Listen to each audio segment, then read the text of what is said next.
Milord, मैं इतनी ज्यादा अंग्रेजी तो समझता नहीं हूं, लेकिन इतना समझ गया हूं कि साहब ये कह रहे हैं कि इस केस को इसी वक्त बंद कर दिया जाए। बराबर है, आप सही कह रहे हैं। मुझे तो इस केस की झंझट में पड़ना ही नहीं है मिलोड। हम तो गुजराती लोग हैं, धंधे वाले। भगवान हो या ना हो, इससे मुझे कोई फर्क नहीं पड़ता। ये तो इंश्योरेंस वालों ने कहा कि भगवान ने तुम्हारी दुकान गिराई है या भगवान की वजह से मेरी दुकान गिरी, तो मैंने कहा ठीक है, भगवान मुझे उसके पैसे दे दे, केस खत्म। लेकिन भगवान तुम्हारी दुकान क्यों गिराएंगे? मूर्ख कहीं का। स्वामी जी प्लीज, जो कुछ भी कहना है विटनेस बॉक्स में आकर कहें।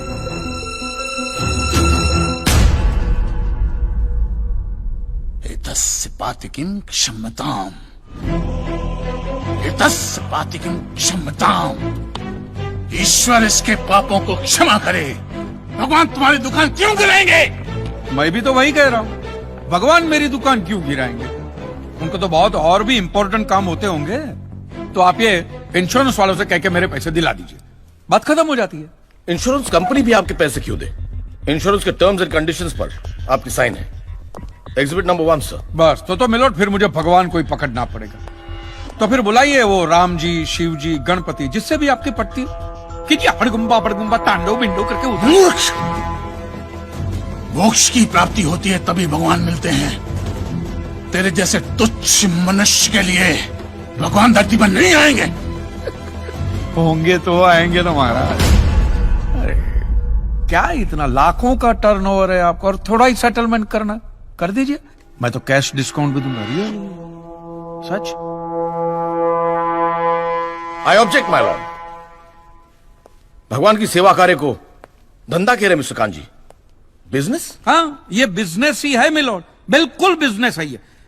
किसी भी धर्म स्थल पे जाइए तो सबसे पहले पार्किंग का पैसा दो, फिर वो छोटी लाइन, स्पेशल लाइन में खड़े रहने का पैसा, फिर फूल, चद्दर, कैंडल खरीदने का पैसा, और दान पेटी बिल्कुल मूर्ति के सामने ही रखते, जैसे सर झुका पैसा डालना पड़ता है।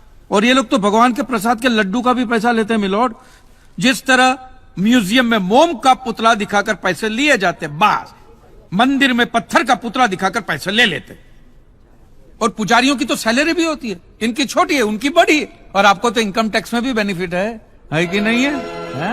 तो फिर इसमें सेवा कहां से है? और मिलोड, ये तो ऐसा धंधा है जिसमें कभी भी रिसेशन नहीं आता। नहीं, उल्टा रिसेशन में तो इन लोगों का धंधा डबल हो जाता है। हे भगवान, भाई भगवान, हो भगवान। रिलैक्स। चलो मान लीजिए कि ये लोग धंधा करते हैं, फिर भी आपको पैसा क्यों दे? इंश्योरेंस में आप प्रीमियम भरते, इसलिए आप इंश्योरेंस से पैसे मांग सकते हैं, लेकिन मंदिर वाले आपको पैसा क्यों दे? क्योंकि मैंने इनके मंदिरों में भी प्रीमियम भरे हैं महाशय। What nonsense? ये मुझे विश्वास था, आप मेरी बात का विश्वास नहीं करेंगे, इसलिए मिलोड में सारे प्रूफ साथ लेकर ही आया। ये देखिए, ये सब रिसीट मिलोड उस प्रीमियम की है जो मैं पिछले 18 सालों से भरते आ रहा हूं, मेरी वाइफ के कहने की वजह से। ये देखिए, पहला प्रीमियम मैंने भरा था 1501 रुपये का, साउथ में बहुत बड़ा मंदिर है, उसमें मैंने पैसे भरे थे। देखिए, फिर ये देखिए, हर साल 1000 रुपए भर रहा हूं आपके गणपति के स्टॉल में। देखिए, उसे स्टॉल नहीं मंडप कहते हैं। मिलोड, वो मेरी सासू माँ बीमार रहती थी, तो मंदिर वालों ने कहा कि 11,000 रुपया दो, पूजा कराओ, फिर देखो। तो पूजा कराई और सासू माँ टपक गई। चलो वो तो अच्छा हो, लेकिन 11,000 भी गए, वो एक भी रुपया रिफंड का नहीं दिया उन्होंने मुझे। फिर ये देखिए, ये मस्जिद का चंदा, दरगाह की चद्दर, चर्च की कैंडल, फकीर की झोली, बाबा की अगरबत्ती, माँ की चुंदड़ी, टोटल में 10-10.5 लाख रुपया इन सारी दुकानों में भर चुका हूं। बस! बस! क्या दुकान लगा रखा है? इसे मंदिर कहते हैं, मंदिर! और मंदिर में लोग अपने परिवार की शांति और समृद्धि के लिए अपनी इच्छा से पैसा देते हैं। तो मैंने भी मेरे परिवार की शांति और समृद्धि के लिए ही पैसे भरे थे महाराज, कोई गन्ना चूसने के लिए इन्वेस्ट नहीं किए थे। लेकिन आपके भगवान ने मेरी शांति उखाड़ के फेंक दी, क्योंकि भूकंप तो मिलोड सिर्फ भगवान ही ला सकते, इंसान के बस की तो बात है ही नहीं। तो मुझे बताइए, मेरा हक नहीं बनता भगवान से पैसे वसूलने का? मिस्टर कांत जी, आपका झगड़ा भगवान से है ना, तो डायरेक्ट भगवान से पैसे मांग लीजिए ना, मंदिरों के पास क्यों मांग रहे हैं? वकील साहब, आपके घर में बिजली या इलेक्ट्रिसिटी कौन सी कंपनी की आती है? रिलायंस की ना। तो घर में जब कभी भी बिजली का प्रॉब्लम होता है तो आप रिलायंस की ऑफिस में ही फोन करेंगे ना, सीधे अनिल अंबानी को तो नहीं बुलाएंगे ना। अनिल भाई आओ लाइट गई, अनिल भाई आओ लाइट गई। साइलेंस। आप कहना क्या चाहते हैं? What do mean? ये जो साधु यहाँ है, ये जो पंडित जी यहाँ है, ये क्या भगवान के ऑफिसर्स है? नहीं नहीं, ये लोग ऑफिसर्स नहीं है भाई। ऑफिसर तो पढ़े लिखे लोग होते हैं।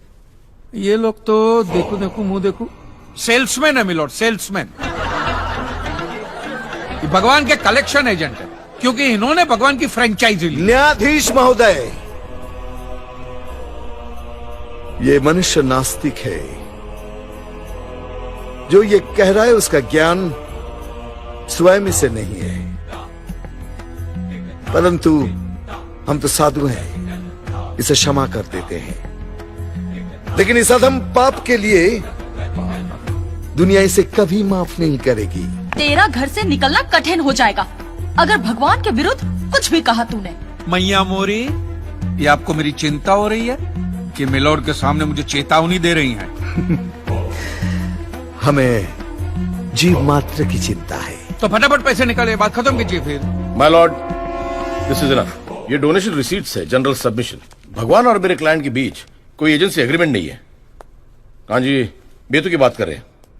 इतनी छोटी सी बात के लिए भगवान पर केस नहीं हो सकता। छोटी बात मिलोड, ये छोटी बात नहीं है। वो दुकान मेरा सब कुछ है, मेरी रोजी रोटी, मेरे बीवी बच्चों का सहारा वो दुकान है। और एक एक रुपया जोड़ के दिन रात की मेहनत के बाद मैंने वो दुकान बनाई थी। आज वहां पे सिर्फ जमीन का टुकड़ा रह गया है, वो भी कोई लेने को तैयार नहीं है। ये मंदिर वाले कहते हैं श्रद्धा से दान दो, आपका कभी बुरा नहीं होगा। और ये इंश्योरेंस वाले कहते हैं टाइम पे प्रीमियम दो, बुरा हुआ तो हम है ना। तो मैंने तो दान भी दिया है मिलोड, और प्रीमियम भी भरे, और आज दोनों के दोनों ने हाथ ऊपर कर लिए। मैं एक मामूली आदमी, मिडिल क्लास मैन, मेरा परिवार, मेरे बीवी बच्चे रास्ते पे आ जाएंगे। नहीं मिलोड, आपको मेरी बात इस अदालत में रखने का मुझे मौका देना ही चाहिए। और भारत का संविधान भी मुझे मेरी बात इस अदालत में रखने का हक देता है। Please milord.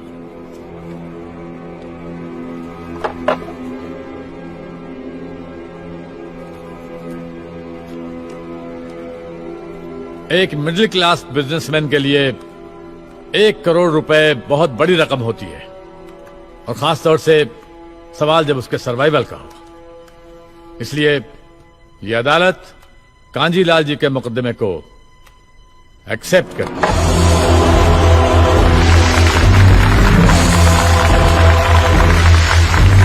साइलेंस। और सारे एविडेंस और आर्गुमेंट्स को अच्छी तरह एग्जामिन करने के बाद यह फैसला देगी कि मिस्टर कांजीलाल को इनके पैसे मिलेंगे या नहीं। अगर मिलेंगे तो कौन देगा, इंश्योरेंस कंपनी या फिर मंदिर? Court is adjourned for the day.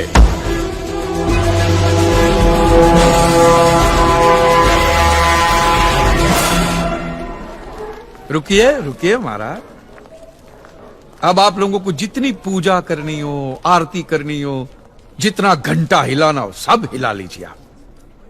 आपके भगवान ने मेरे अकेले की दुकान गिराई है ना, तो अब मैंने अकेले ने उसकी सारी दुकानों पे ताले नहीं लगवाए ना महाराज, तो मेरा नाम भी कांजी लालजी मेहता नहीं। और ये मेरी आप लोगों के लिए कोई चिंता फिंता नहीं, खुली नंगी चेतावनी।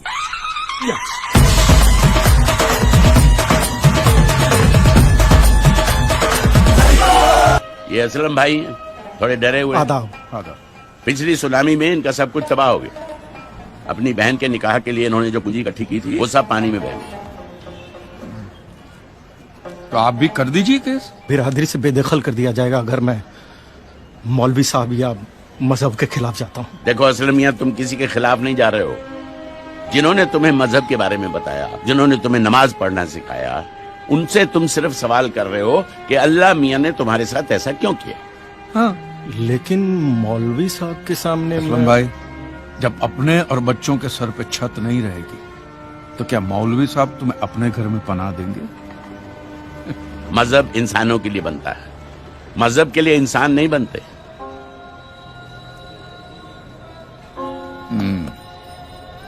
हनीफ भाई, इन सबके पेपर तैयार करने में कितना टाइम लगेगा? जितना वक्त टाइप करने में लगेगा। फिर हो जाए।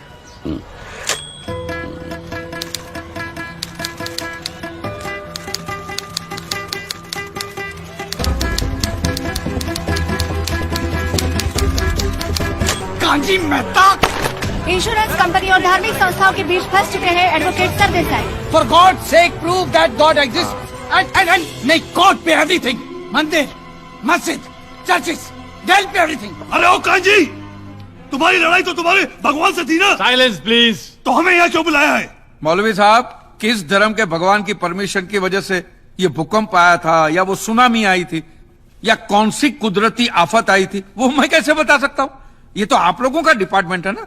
जज साहब, ये लोग एवरी डे ऊपर वाले के टच में रहते, सुबह शाम बात होती ही रहती है, तो आपस में तय करके बता दीजिए वो किस धर्म का ऊपर वाला था जिसने काम किया। हमारा ईश्वर हमारे धर्म के मनुष्य का अहित क्यों करेगा? God will never do such a thing. Silence, please. He loves his children. तो क्या हमारा अल्लाह नफरत करता है उसके बंदों से? रिलैक्स। अपनी जगह पर बैठ जाइए। इतने सारे केसेस को स्टडी करने के लिए इस कोर्ट को कुछ और वक्त चाहिए। इस मुकदमे से ताल्लुक रखने वाला कोई भी शख्स देश से बाहर नहीं जा सकेगा। क्या? The court is adjourned.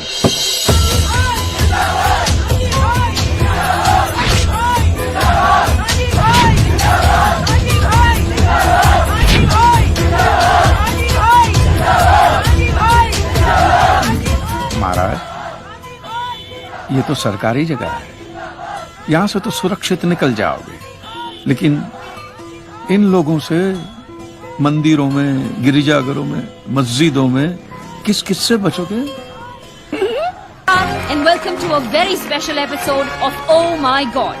आज का एपिसोड स्पेशल क्यों है? क्योंकि आज पहली बार आपके और हमारे सवालों के जवाब देने को तैयार हुए हैं कांजी लालजी मेहता। बहुत से लोग इन्हें पागल और सनकी समझते हैं।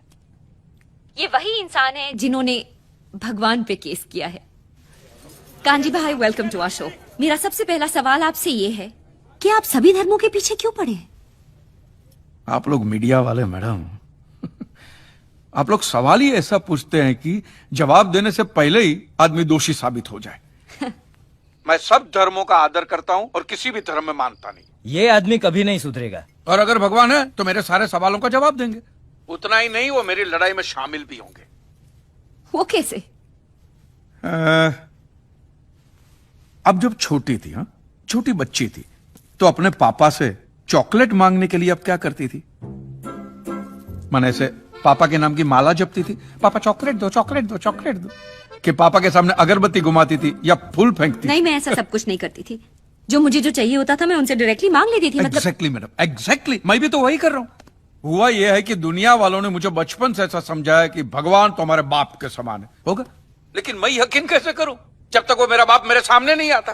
तू तो नास्तिक है, भगवान कैसे तेरे सामने आएगा?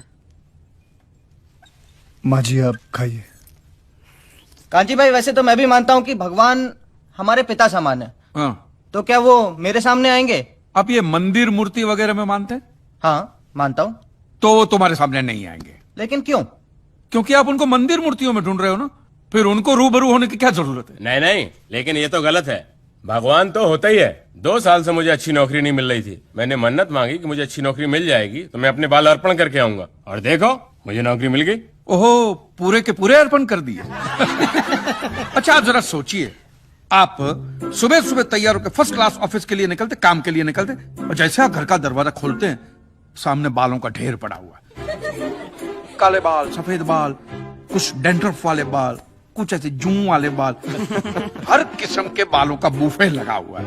तो मुझे बताइए, आपको कैसा लगेगा? मुझे बिल्कुल ही अच्छा नहीं लगेगा, है ना? तो सोचो भगवान को कितना बुरा लगता होगा। है? भगवान ने दरवाजा खोला कि बाल बाल बाल बाल। ये कांजी भाई लॉजिक तो सही इस्तेमाल करते हैं। आपको पता है इन बालों का क्या होता है?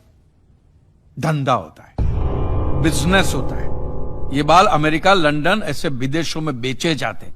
इन शॉर्ट, आपकी श्रद्धा का वहां धंधा होता है। इवन सरिया पेसरा बंदे में दम है यार।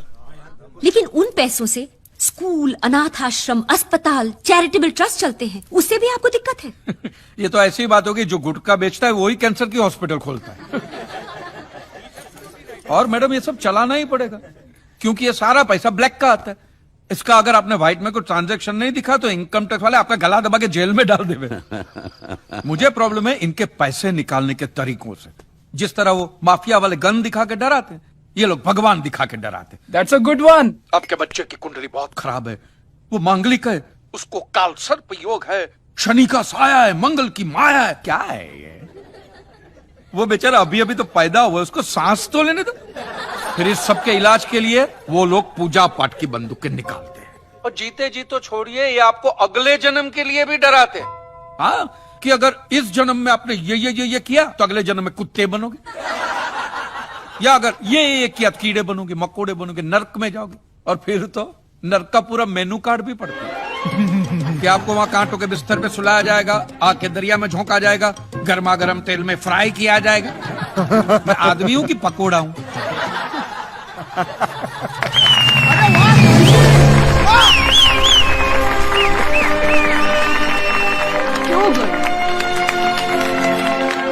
तो आपके हिसाब से धर्म की परिभाषा क्या है? मैं समझता हूं जहां धर्म है ना, वहां सत्य के लिए जगह नहीं है, और जहां सत्य है, ट्रूथ है, वहां धर्म की जरूरत ही नहीं है। बिल्कुल सही कह रहा है। धर्म या मजहब एक इंसान की जिंदगी में क्या काम करता है?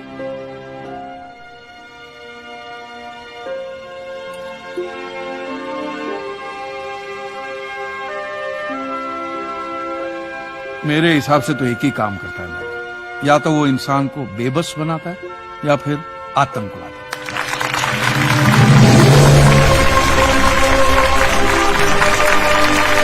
He's too good. नहीं सुन रही। Motivate. Oh my God. Oh my God. Kanji bhai, really you have changed my concept about God. Honestly, court का नतीजा कुछ भी नहीं।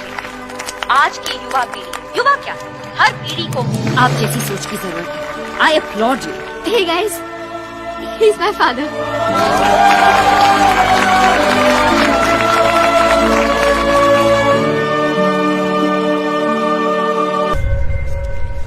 सिद्धेश्वर महाराज, आपकी ये मंदिर वाली जो जगह है वो कितने एकड़ में फैली हुई है?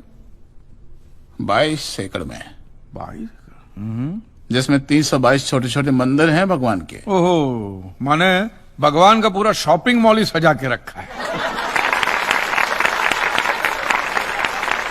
साइलेंस। और इन सारे मंदिरों में भगवान की सेवा के लिए 142 पुजारी हैं, समझा? आपके मंदिर के बाहर भिखारी कितने बैठते हो पता है आपको? क्या? भिखारी अंदर की 320 मूर्तियां, 142 पुजारी याद है आपको, लेकिन आप ही के मंदिर के बाहर बरसों से कितने भिखारी बैठते हो याद है आपको? मिलॉर्ड, इनके मंदिर के बाहर जो भिखारी बैठते हो उसमें किसी को भी मंदिर के अंदर एंट्री नहीं है। अब धूप हो, बारिश हो, बाहर सड़ते रहने का, अंदर पैर नहीं रखने का। ना मत कहना, ये आप ही के मंदिर के पुजारी ने मुझे बताया था। उसने तो मुझे ये भी बताया था महाराज कि कांजी भाई, ये केस अगर आपको जीतना है ना भैया, तो हर सोमवार को आइए। तो मैंने पूछा मिलोड कि मैं कहाँ हूं? तो कहते हैं शिव जी के मंदिर में आइए और 1 लोटा दूध चढ़ाइए, फिर देखिए। मैंने बोला ठीक है, ये भी करके देख लेते। तो मिलोड में पहुंच गया मंडे को दूध का लोटा लेकर। ये लंबी लाइन लगी हुई, सबके सब हाथ में लोटा पकड़ के खड़े हुए थे ऐसे। मैंने सोचा अंदर जरूर कोई दूध पीने वाला होगा, वरना ये सबके सब गधे थोड़ी है जो ऐसे लोटा पकड़ के लाइन में खड़े। मेरा नंबर है, मैं अंदर गया, अंदर कोई नहीं था दूध पीने वाला, कोई नहीं। बीच में वो काला पत्थर पड़ा हुआ था, उसे शिवलिंग कहते हैं, मूर्ख। हाँ, शिवलिंग पड़ा हुआ था, और वो पत्थर मिलो, वो पत्थर दूध था, और वो पत्थर के बिल्कुल बगल में से छोटी सी पतली सी नाली में से वो सारा दूध बाहर की ओर जा रहा। मैंने बोला कि यस, बाहर तो कोई खड़ा ही खड़ा होगा दूध पीने वाला। देखा, बाहर भी कोई नहीं था। वो सारा दूध मिलो उस नाली से निकलकर बाहर गटर में जा, टोटल वेस्ट।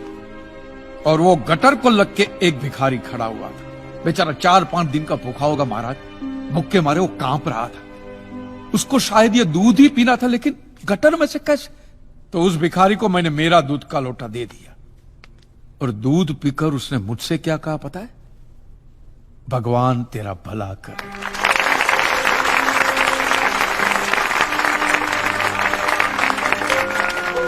तो मंदिर में आने वाला एक एक इंसान वो पत्थर पे दूध डालने के बजाय किसी गरीब के पेट में डाले ना, तो सबसे ज्यादा पुण्य मिलेगा। नहीं? और हाँ मौलवी साहब, किसी दरगाह पे फूलों की चादर ओढ़ाने के बजाय किसी नंगे फकीर के बदन पे कपड़ों की चादर उड़ाई जाए ना तो अल्लाह को बहुत खुशी मिलेगी। और जीसस के सामने मोमबत्तियां जलाने से अच्छा है किसी गरीब की झोंपड़ी में जलाइए, तो उसके घर में कभी अंधेरा नहीं होगा। क्यों, तुम भी भगवान को नहीं मानते क्या? अरे मैं खुद भगवान हूँ। अच्छा, तो मैं अमिताभ बच्चन हूँ। देखो कान जी, दूध, चद्दर, मोमबत्ती ये सब चढ़ाना एक प्रथा है। भगवान की पूजा अर्चना, इन सब का मूल्य तुम नहीं समझोगे क्योंकि तुम एक नास्तिक हो। जगत की मोह माया से तुम अभी तक मुक्त नहीं हुए। आप तो हो गए हो ना, आप तो बिल्कुल मोक्ष के दरवाजे पे खड़े हो। तो ये जो रीति रिवाज के नाम पे ढोंग चलते उनको बंद करवाइए ना महाराज। शनिवार को हनुमान जी की मूर्ति पे कितना तेल बर्बाद होता है पता है आपको? लोग 2 रुपये के 5 रुपए के सिक्के यूं यूं यूं करके मूर्ति पे चिपकाते हैं। हनुमान जी इन सारे चिल्लर का क्या करेंगे? कांजी भाई बिल्कुल ठीक कह रहे हैं। साईं बाबा अपनी पूरी जिंदगी गरीबों के लिए और गरीबी में जिए। जब तक वो जिंदा रहे तेल की एक एक बूंद के लिए दर बदर भटकते रहे, और आज उनके मरने के बाद उनके लिए करोड़ों का सिंहासन, सोने का मुकुट, किसके लिए? बताइए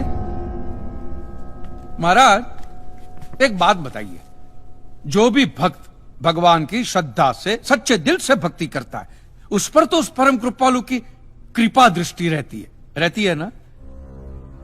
रहती है ना? आया ना? तो चलिए महाराज, मुझे यह बताइए कि अमरनाथ और वैष्णो देवी की यात्रा पे जाती हुई बस नीचे खाई में क्यों गिर जाती है? वो तो भगवान की भक्ति के लिए जा रहे थे, श्रद्धा से भजन गाते गाते जा रहे थे, तो भगवान ने डायरेक्टली उनको ऊपर बुला लिया। और आप मुझे एक गाड़ी ऐसी बताइए जिसका एक्सीडेंट हुआ हो और जिसके अंदर भगवान की मूर्ति या फोटोग्राफ ना हो। बताइए बताइए। आई ऑब्जेक्ट माय लॉर्ड।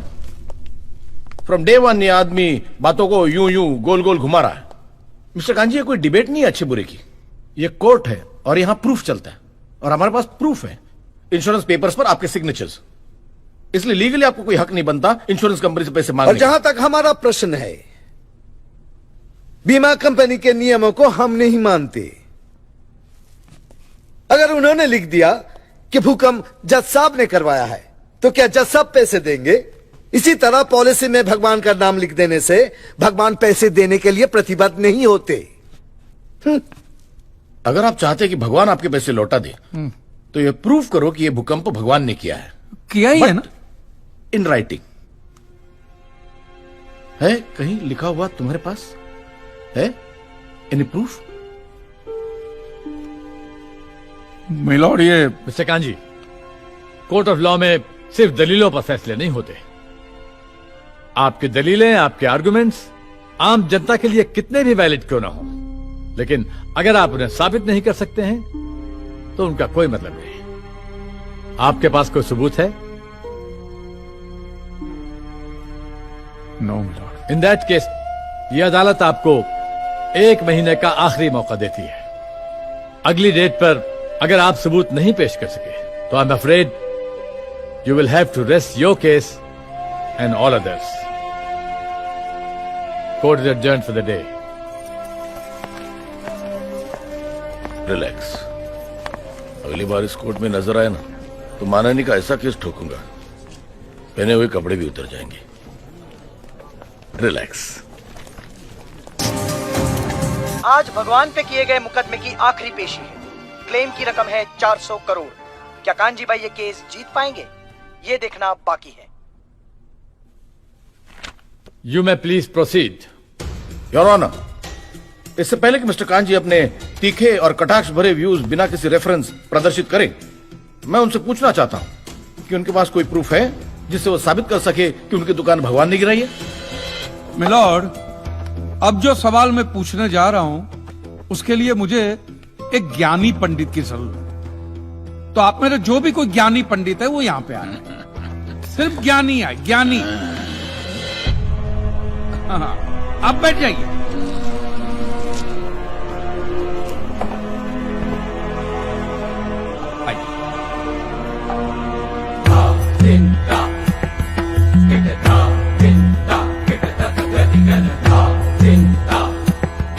Get आप जो पंडित लोग आपके प्रवचन में जो शास्त्रों की बातें करते हैं, तो शास्त्रों में जो भी लिखा होता है वो सब सही होता है? 100%। ऐसा कहां लिखा है? ये तो आप कह रहे हैं। गीता में लिखा है। अच्छा, क्या लिखा है गीता में? गीता के 4थे अध्याय का 40वां श्लोक। अज्ञस्य अश्रद्धानस्य संशयात्मा विनश्यति, नायम लोकस्ति ना परा ना सुखम संशयात्मना। मतलब क्या? इसका अर्थ है जो अज्ञानी श्रद्धा विहीन मनुष्य शास्त्र पर संदेह या शक करता है, उसका विनाश निश्चित है। उसे भूलोक या परलोक कहीं भी शांति नहीं मिलती। समझा? ये बहुत इंटरेस्टिंग आइटम है। महाराज, आपको ये गीता में या शास्त्रों में कुछ भी समझ में आता है, हा? कि जो भी लीलाधर महाराज बोल रहे उसमें बस ऐसे समझा समझा करके हाथ हिला रहे हैं। मिलोड, वो स्कूल में छोटे छोटे बच्चे होते, उनको प्रेयर कभी पूरी याद नहीं रहती, तो बेचारे आंख बंद करके ऐसे करके होंठ हिलाते, वो होंठ हिलाते, ये हाथ हिलाते। एक कांजी, तूने एक सिद्ध साधु का अपमान किया है, तो तुझे नरक में भी जगह नहीं मिलेगी। कहां से मिलेगी महाराज? आप लोगों ने पहले से ही वहां कुल्ले टिका के रखे हैं।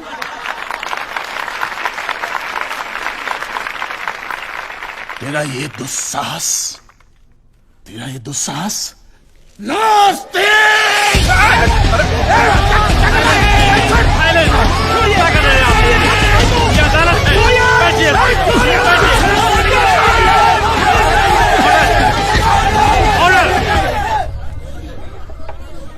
बैठ जाइए।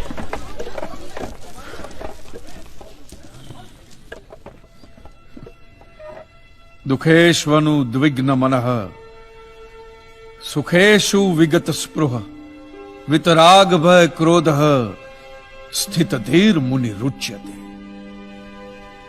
अध्याय 2 श्लोक 56वां। अर्थात जिस मनुष्य के लिए सुख और दुख समान अवस्था है, जो भय और क्रोध से मुक्त है, जो स्थिर बुद्धि वाला है ना, वही सिद्ध पुरुष कहलाता है।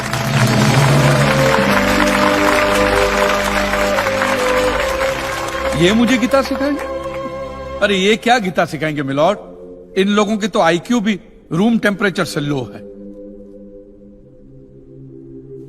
आपको 2 बात किया कही मैंने उकसाने के लिए, भड़काने के लिए, मुझे मारने चले हैं।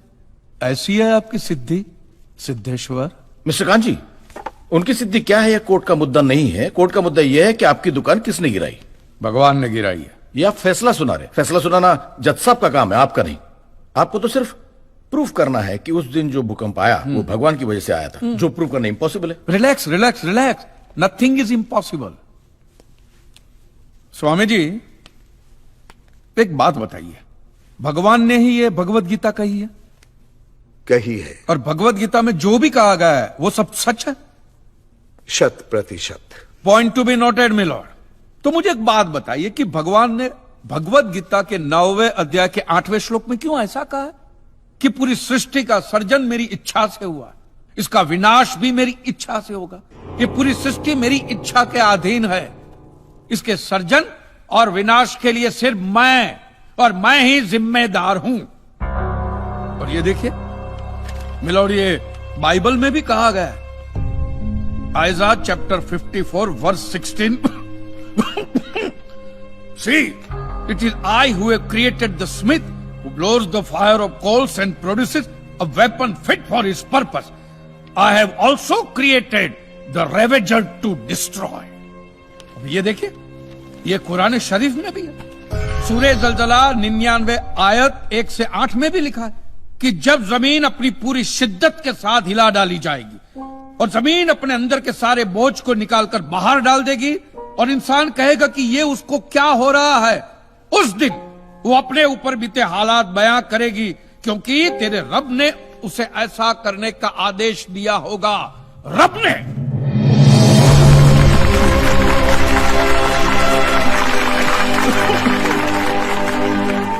इन सारी बातों का मतलब एक ही होता है मिलोन, कि ये भगवान द्वारा किए हुए भूकंप से ही मेरी दुकान गिरी है। मतलब it is an act of God. ये सब ऊपर वाले की करनी है। और मेरे साथ साथ जिन लोगों का नुकसान ऊपर वाले की वजह से हुआ है, उन सब के पैसे भी ऊपर वाला ही देगा।